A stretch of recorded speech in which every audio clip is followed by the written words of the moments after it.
Tequila, Toriana, Lionel, and the twins. They can't lay a J in. Now that's the end.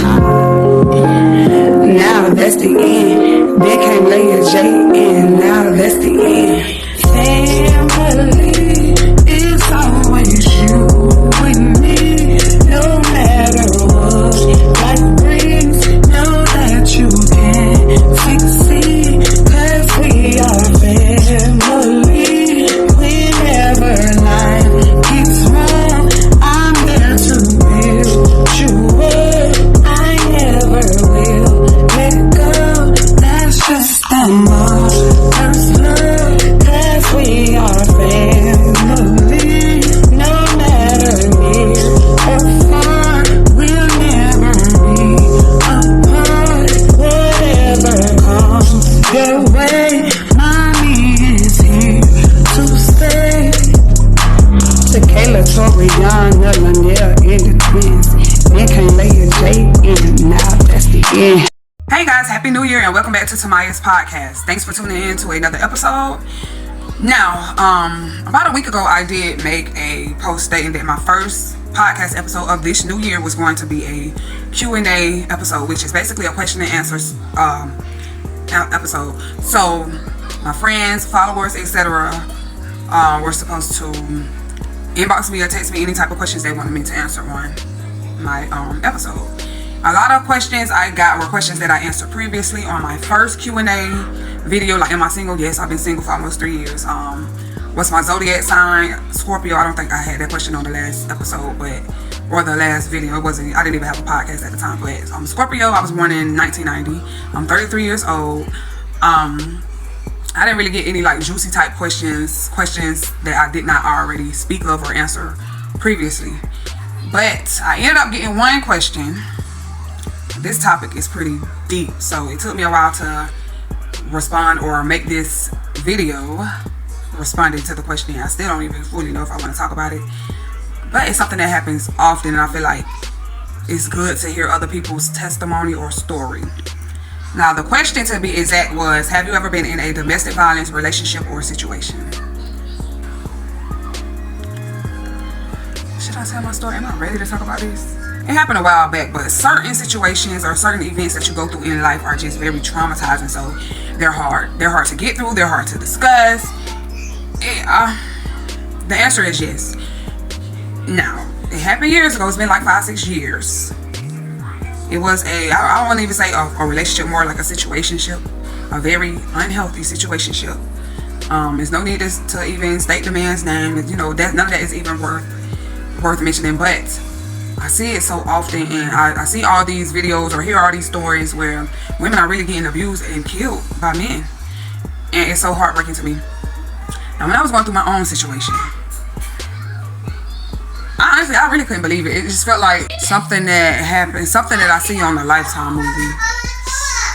Hey guys, so it's the next day. I was trying to record this video and finish it last night, but my baby would not let me be great, so I decided to finish recording today. And basically, as I was stating, I don't know, the situation was just so complicated, and it was just a lot going on, and I just felt like, is this happening in real life? Because I really only see stuff like this on a Lifetime movie. Like, the type of stuff that was going on, I never had been through. I've been through things before with men, but to this extent, no. So, felt like in that situation, like I had to really fight for my life. That's how I felt. I had to fight for it in my life, and really get the other people involved, because at the time I already had one brother in prison. I think my uncle had just got out of prison maybe a year or two before that. I'm like, nah, I deal with it by myself. I don't want nobody else in jail or prison. I deal with it myself. And I literally had to fight this man for my, like, literally fight for my life. And I'm not over exaggerating. I'm very serious when I say that. But anyways, when I was the situation was just so unhealthy, and I was just trying to break away from the situation, leave the situation alone. Long story short, he was just so possessive and controlling. He was not willing to let me go.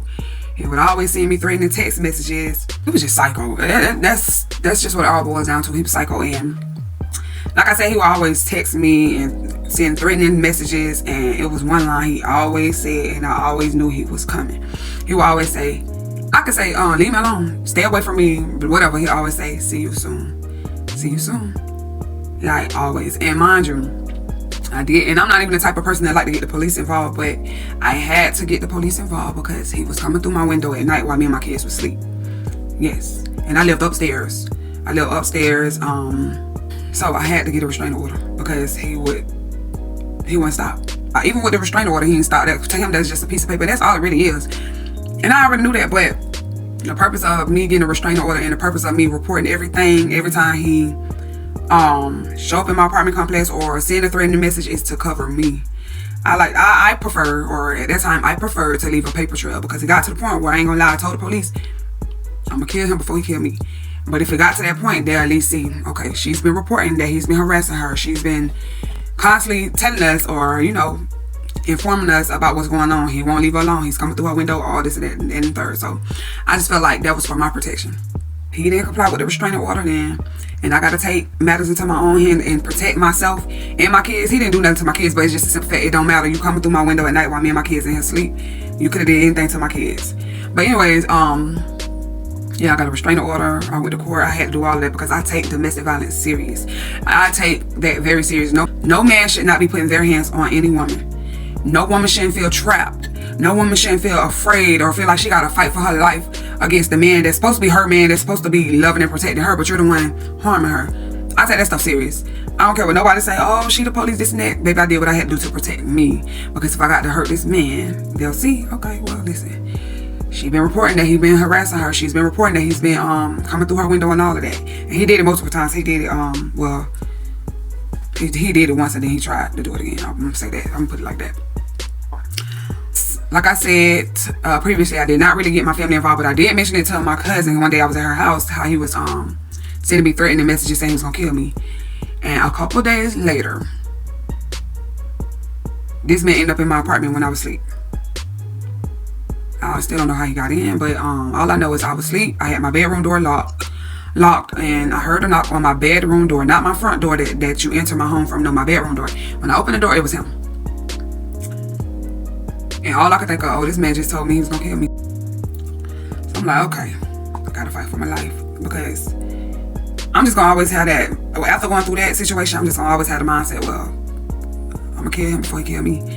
And it's sad and it's unfortunate because deep down inside I'm not that type of person, but he just did the most. Yeah, we fought. He held me down and he whispered in my ear how he was gonna kill me. He said he was gonna wrap me up with rope or something like that. He said he was gonna put me in the lake so the alligators can get me.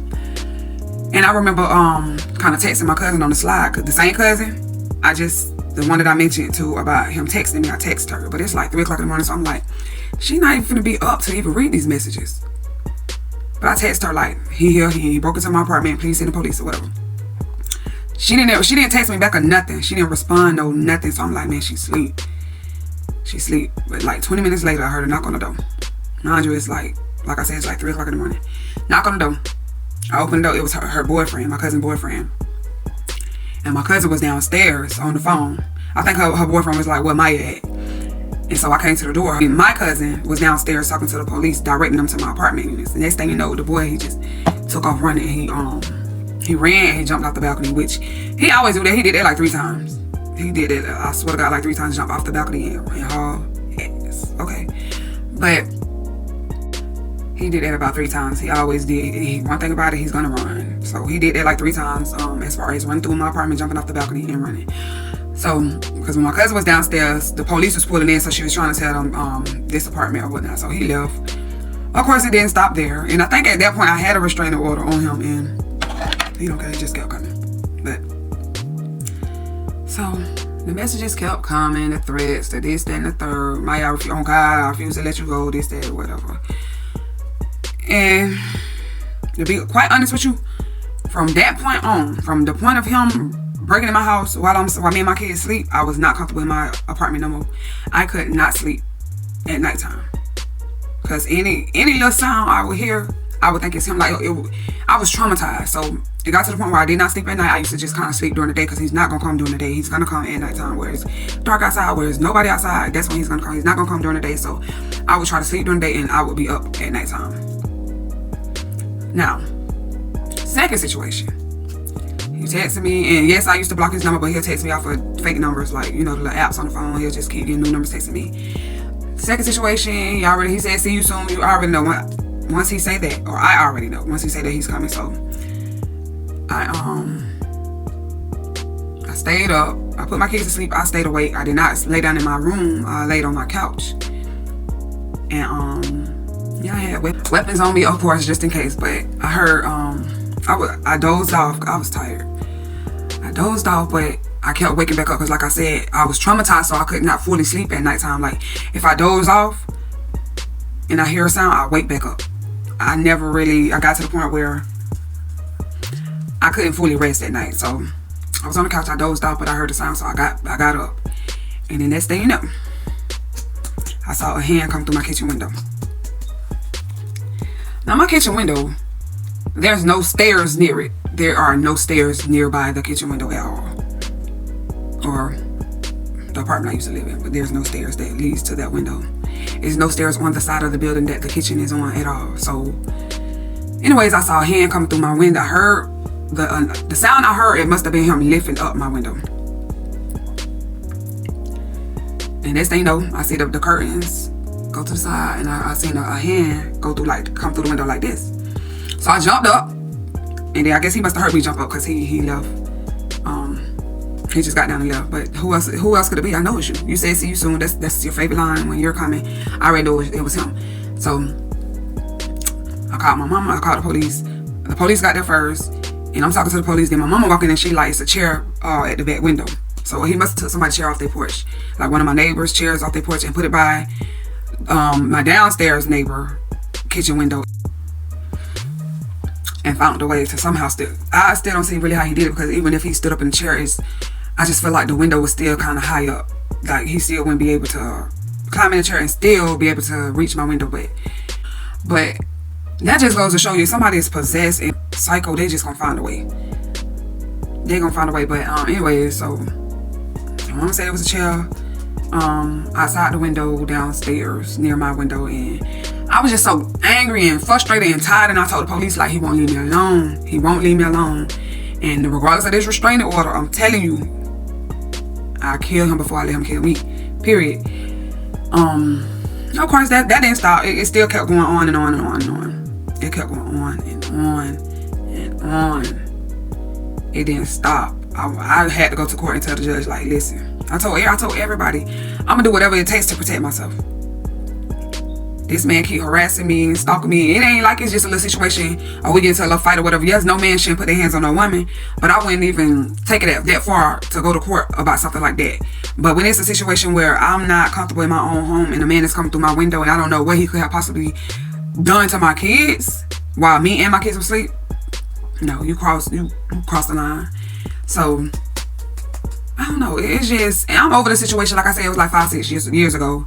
I'm over the situation, but that was a very traumatizing situation to go through. I am no longer in that apartment, which I'm glad, because he don't know where I stay, and I feel more at peace because, like I said, I got to the point where I was not at peace in that apartment. I could not sleep with him knowing where I live, him constantly getting away from the police, him constantly threatening me, him coming through my window, all this and then the third. Like, it was just too much. So I'm glad I ended up moving out of that apartment, because it was a fire in the building a few years ago. But I just want to say this to anybody, any female out there going through a domestic violence situation, and they feel trapped and they feel scared, like they don't know how to get out of it. Because I used to think, when I used to hear about domestic violence situations, I used to feel like, why she won't just leave? Like, just leave him. She's stupid for staying. But no, it ain't that easy to just walk away from a man in this type of situation. Not this type of man. A man that's possessive and controlling it. It ain't easy to just walk away from him. They're not just gonna let you just walk away, and I learned that the hard way. I swear I did. But you gotta find a way to fight back. You gotta find a way to, yeah, it's hard, but you gotta find a way to break away from that person. I got tired of feeling like I gotta keep fighting somebody for my life, somebody who don't want to let me go. You know what I'm saying? And it was just traumatizing. I just hope that anybody that could be in this situation, they feel like they stuck, I hope they find a way out. Like I said, this was years ago, so yes, I'm over the situation. He don't bother me at all. He did end up going to jail for like a year. When he got out, he did apologize, but I forgive for my sanity, for my peace, because I was so traumatized and damaged, and just remembering all the situations that happened, and it took me a long time to just let it go. So I'm over it. I forgive him. I'll never forget. I'll never deal with him again. But you know, I let it go. He apologized or whatever. I do feel like he needs some serious help. You know what I'm saying? Because I just never seen nobody that psycho before. I've seen a lot dealing with men. I've dealt with a lot of no good men or whatever, but that was just the craziest situation ever. But I pray for every woman that's going through an abusive relationship, especially the ones that's scared to speak about it, to tell other people, or to get help, or even to fight back, because naturally men are stronger than women. So some women are scared to fight a man back. I'm not scared to fight a man back or whatever, but it's just a simple fact that I shouldn't have to fight a man at all, because a man should never even be putting his hands on me. A man should never be abusive. I just feel like my man is supposed to be my protector, but in many situations, our men are the ones that's causing us harm, and that's terrible. That's terrible to even go through. Like I said, I didn't want to make this video too long, so I didn't want to go too much into detail. I'm not mentioning the person's name because, like I said, I'm over it. He don't bother me. It's old or whatever. So it's not even about his name or whatever. It's just more so about domestic violence and how serious it is, and how scary it is, and how traumatizing and damaging it is. Like, this is real life. This is serious. Yeah, I just pray for anybody who has been through, even the survivors, because that's what we are, survivors who have made it out. Because not everybody survives domestic violence or an abusive relationship. Everybody does not survive it. But even for the survivors, I pray that you get the healing that you need, the counseling that you need, because it's hard moving on from that, because you're traumatized. I just pray healing, peace, restoration, all of that on everybody who has survived domestic violence lives. I mean, I hope you're getting counseling or whatever, because it's real. It's real. And for the ladies who have not gone through it, be grateful, be thankful, and don't pass judgment. Because like I said, I used to pass judgment like she's stupid. She's stupid for staying. Why would you stay with somebody who abused you? Until I realized it's not that easy to just walk away. It's really not. But yeah, so that concludes today's episode. I know that was deep. I know it was a lot. I don't even talk about it much. But I think it's good for women in my shoes, somebody who has survived domestic violence, to talk about it, because it might help other people. It might help people who are trapped in these type of situations overcome it. Or it might help people who have survived it, but they're still dealing with the emotional healing part of it. It might help them get the healing that they need, or feel free to vent or whatever. So anybody who has been through these type of situations or is going through these type of situations, feel free to comment on this episode and interact with me. We can discuss it or whatever. But y'all let me know about y'all situations. Until next time, be blessed. Thanks for watching. Like, share, comment, and subscribe.